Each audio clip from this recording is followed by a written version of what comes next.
At the start of the movie, we are introduced to the king's beautiful daughter, Lady Marian. She is inside the royal bathroom singing beautifully.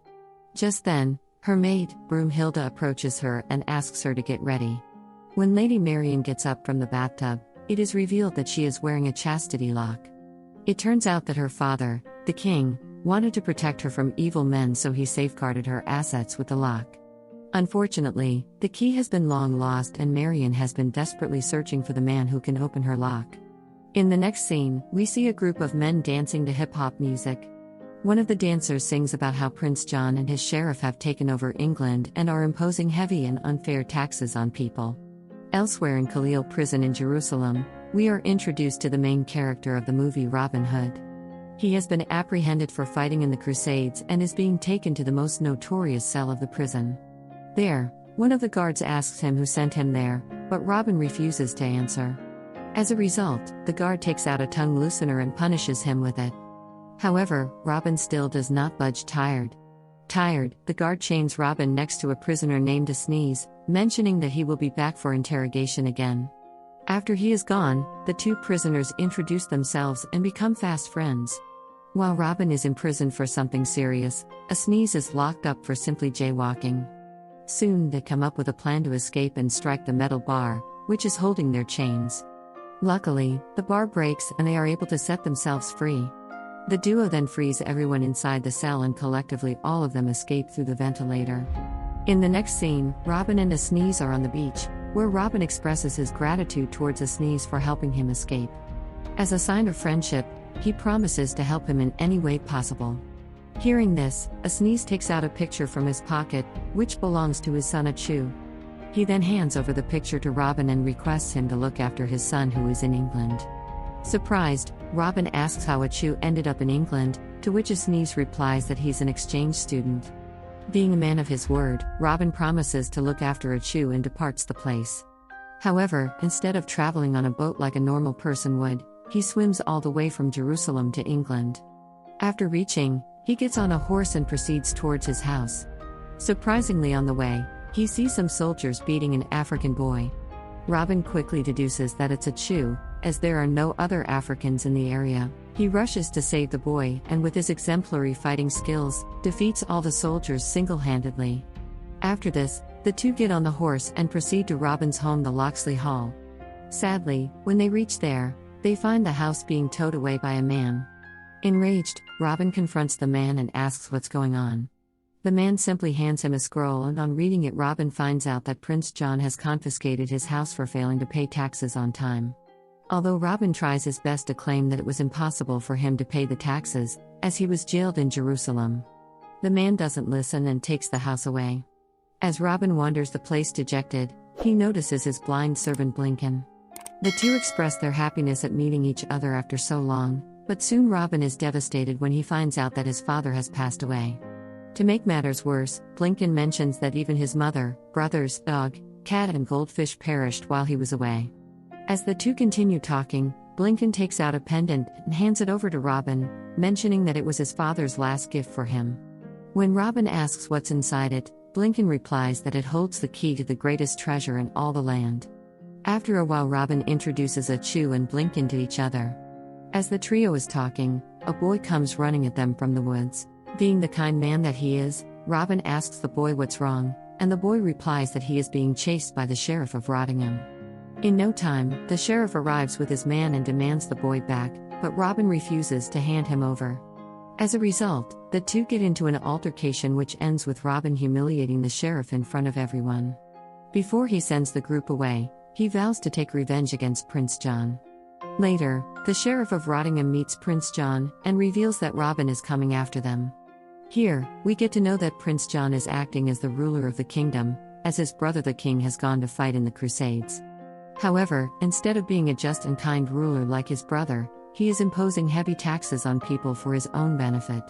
Expectedly, the news scares John and he starts brainstorming ways to tackle the situation. When he finds no solution, he heads to the dungeons to take advice from his witch Latrine. John briefs everything to his witch and asks her for a way to defeat Robin. Latrine agrees to help, but in return she asks John to assist her hook up with her crush, the sheriff. Although the prince is sure that the sheriff will never get close to the witch, he still agrees. Elsewhere, as Robin and his crew are traveling to the castle, they are stopped on a bridge by a giant named Little John. Robin demands to let them through, but Little John claims that they'll firstly have to pay the toll tax. When Robin refuses, the two get into a stick fight. Despite his small frame, Robin manages to defeat the giant and pushes him into the nearby river, which barely has any water. Surprisingly, as Little John does not know how to swim, he starts drowning in the puddle. At first, Robin is taken aback, but when Little John continues to struggle, he helps him up. With this, he wins the giant's trust and makes him a part of the team. Before leaving, Little John calls his best friend Will, who happens to be a dagger expert. He can slice through anything midair, with his insane dagger techniques. After the introductions, the group of 5 starts their journey to Prince John's castle. Meanwhile, Prince John and the sheriff are having a party inside the castle. Soon, John's niece Lady Marian joins the duo and observes the celebrations. The sheriff, who is infatuated by Marian's beauty, immediately starts flirting with her, but the latter pays him no attention. Just then, Robin barges in with a dead hog on his shoulder and drops it on the royal table. John and the sheriff are left furious by the intrusion, but surprisingly, Lady Marian is impressed. Robin then introduces himself to Marian and kisses her on the hand. This enrages the sheriff and he challenges Robin to a fight. Expectedly, Robin cleans the floor with the sheriff, so the prince is forced to call upon his guards. Robin fights valiantly for some time, but he is eventually outnumbered. When all hope seems to be lost, Robin's gang barges through the door and starts attacking the guards. In no time, they subdue all the bad guys, impressing the entire crowd, including Lady Marian. Before leaving, Robin warns Prince John to reduce the taxes or else he will eliminate him next time. In the next scene, Little John gathers some men to fight for the cause, but Robin fails to inspire them with his boring speech. Instead, he makes them fall asleep singing. Seeing this, Achu steps forward, wearing his specs, and delivers an inspiring speech, despite it only being 3 sentences. The crowd gets riled up, and they agree to fight with Robin, against the tyrannical Prince of England. The next morning, all the men get dressed as Robin Hoods and start training. Robin and Will lead the training, but the men are so bad that they cannot even defeat some dummies. Meanwhile, at the castle, the sheriff invites an Italian mafia named Don Giovanni to assassinate Robin. Giovanni has come with his 2 associates, Dirty Ezio, a mute assassin, and Filthy Luca, a multiple-time gold medalist in archery. After a bit of chatting, the two come to the conclusion that they will lure Robin by organizing an archery competition in the palace, and Filthy Luca will defeat him in it. When the crowd turns against Robin and calls him a loser, Dirty Ezio will assassinate him secretly. The plan makes everyone excited, and even Dirty Ezio, who cannot speak a word, starts laughing. Surprisingly, Lady Marian is hearing the entire conversation from her balcony. Worried, she immediately wakes up her maid, Broomhilda, and briefs her about the situation. The two discuss for a while and decide to sneak out of the castle and warn Robin of the impending danger. Marian calls her horse, jumps onto it, and lands safely, but when it's Broomhilda's turn, her horse simply moves away, causing her to drop onto the floor. After a while, they reach Robin's camp and Marian reveals the sheriff's evil plot to them. At first, Robin vows to stay out of trouble, but when Marian mentions that the palace is going to organize an archery competition, he starts having second thoughts. Even if his life is in danger, he has to attend the festival if there is an archery competition in it. Following this, Robin puts on a show for his men and starts singing behind a curtain in an operatic voice. Although he takes out his sword, the boys on the other side of the curtain think that he has taken out something else. After the performance is over, he takes Marian to a secluded place to express his feelings for her. However, as he proceeds to make out with her, he realizes that she has been locked with a chastity belt. Marian then reveals that her overly protective father put the device on her, so that she cannot have any fun before her marriage. Hearing this, Robin tries to kiss her, but they are stopped by Broomhilda, who mentions that they are getting late.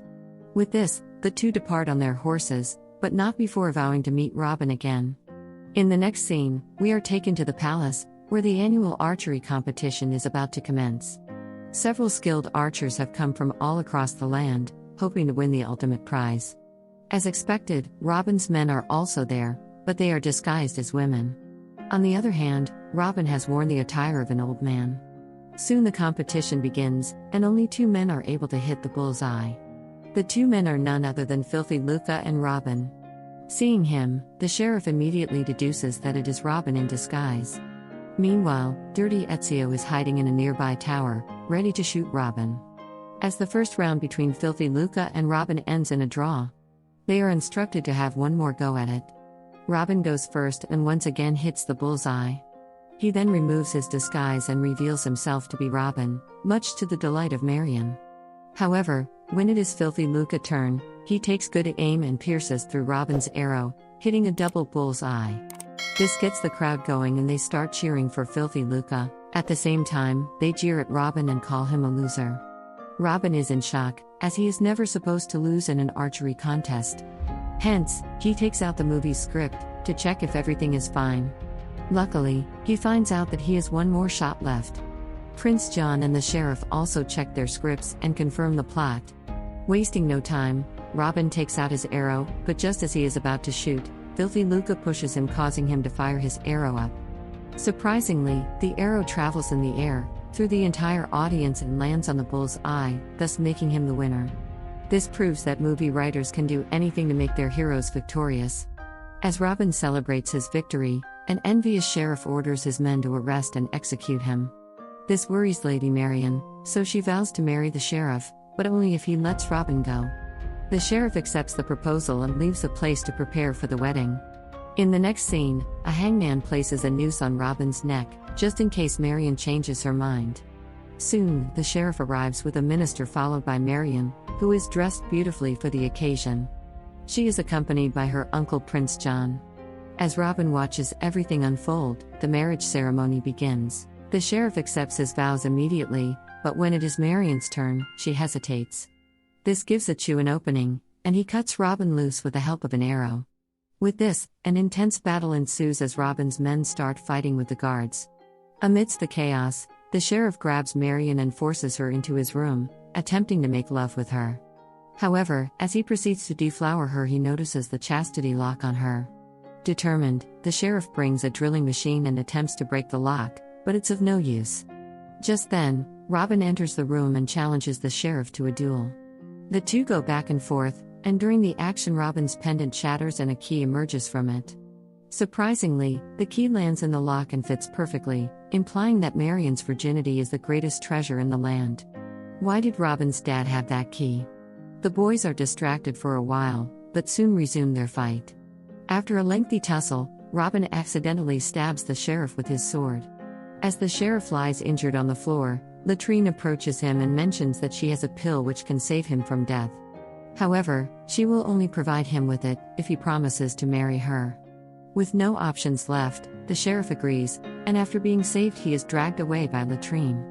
In the final scene of the movie, Robin and Marion get married in front of everyone. Just then, the king returns from his crusade and condemns his brother for being cruel and evil.